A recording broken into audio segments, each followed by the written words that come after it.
राधे राधे, हरे कृष्णा दोस्तों। आज के इस वीडियो में हम वट सावित्री व्रत की सावित्री और सत्यवान की कथा को श्रवण करने वाले हैं। भद्र देश के एक राजा थे जिनका नाम अश्वपति था। भद्र देश के राजा अश्वपति को कोई संतान नहीं थी। उन्होंने संतान की प्राप्ति के लिए मंत्रोच्चारण के साथ प्रतिदिन 1,00,000 आहुतियां दी। 18 वर्षों तक यह क्रम जारी रहा। इसके बाद सावित्री देवी ने प्रकट होकर राजा को वर दिया कि राजन, तुझे एक तेजस्वी कन्या प्राप्त होगी। सावित्री देवी की कृपा से जन्म लेने के कारण राजा ने कन्या का नाम सावित्री रखा। कन्या बड़ी होकर बेहद रूपवान हुई, लेकिन योग्य वर न मिलने की वजह से सावित्री के पिता दुखी थे। उन्होंने कन्या को स्वयं वर तलाशने के लिए भेज दिया। सावित्री तपोवन में भटकने लगी। वहां साल्व देश के राजा घुमतसेन रहते थे, क्योंकि उनका राज्य किसी ने छीन लिया था। उनके पुत्र सत्यवान को देखकर सावित्री ने मन ही मन पति के रूप में उनका वरण कर लिया। ऋषिराज नारद को जब यह बात पता चली तो वह राजा अश्वपति के पास पहुँचे और कहा, हे राजन, यह क्या कर रहे हैं आप? सत्यवान गुणवान है, धर्मात्मा है और बलवान भी है, किंतु उसकी आयु बहुत छोटी है। वह अल्प आयु है। 1 वर्ष के बाद ही उसकी मृत्यु हो जाएगी। ऋषिराज नारद की बात सुनकर राजा अश्वपति घोर चिंता में डूब गए।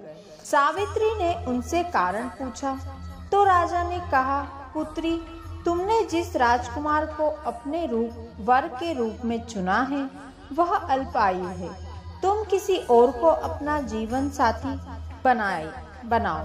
इस पर सावित्री ने कहा, पिताजी, आर्य कन्याएं पति का एक बार ही वरण करती है। राजा एक बार ही आज्ञा देता है और पंडित एक बार ही प्रतिज्ञा करता है और कन्यादान भी एक ही बार किया जाता है।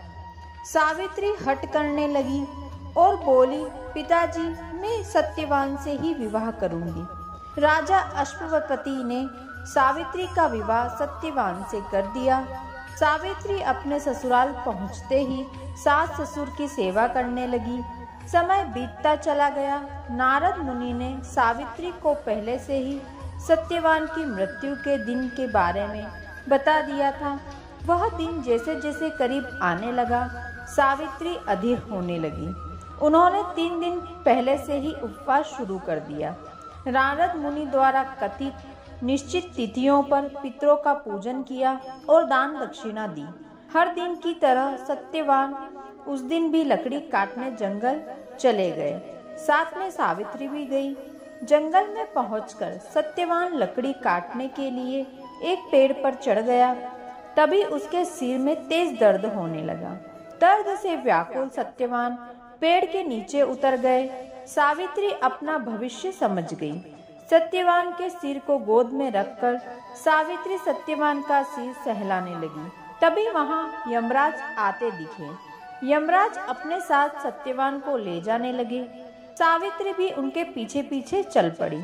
यमराज ने सावित्री को समझाने की बहुत कोशिश की कि यह विधि का विधान है, लेकिन सावित्री नहीं मानी।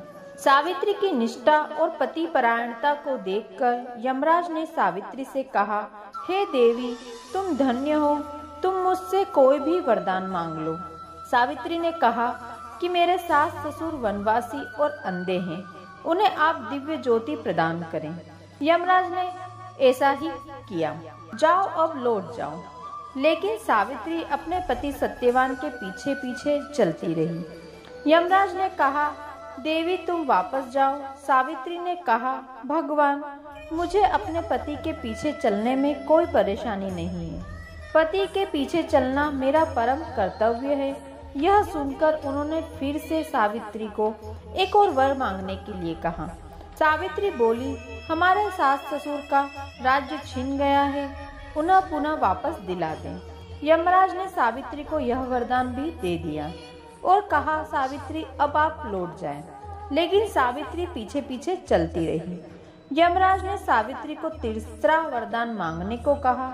इस पर सावित्री ने 100 संतानों और सौभाग्य का वरदान मांग लिया। यमराज ने तथास्तु कह दिया।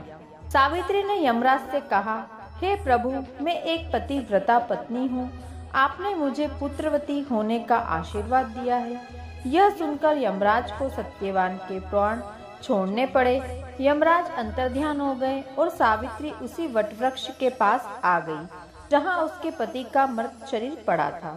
सत्यवान जीवित हो गया और दोनों खुशी खुशी अपने राज्य की ओर चल पड़े। दोनों जब घर पहुँचे तो देखा कि माता पिता को दिव्य ज्योति प्राप्त हो गई। इस प्रकार सावित्री सत्यवान चिरकाल तक जीवित रहते हुए राज्य सुख भोगते रहे।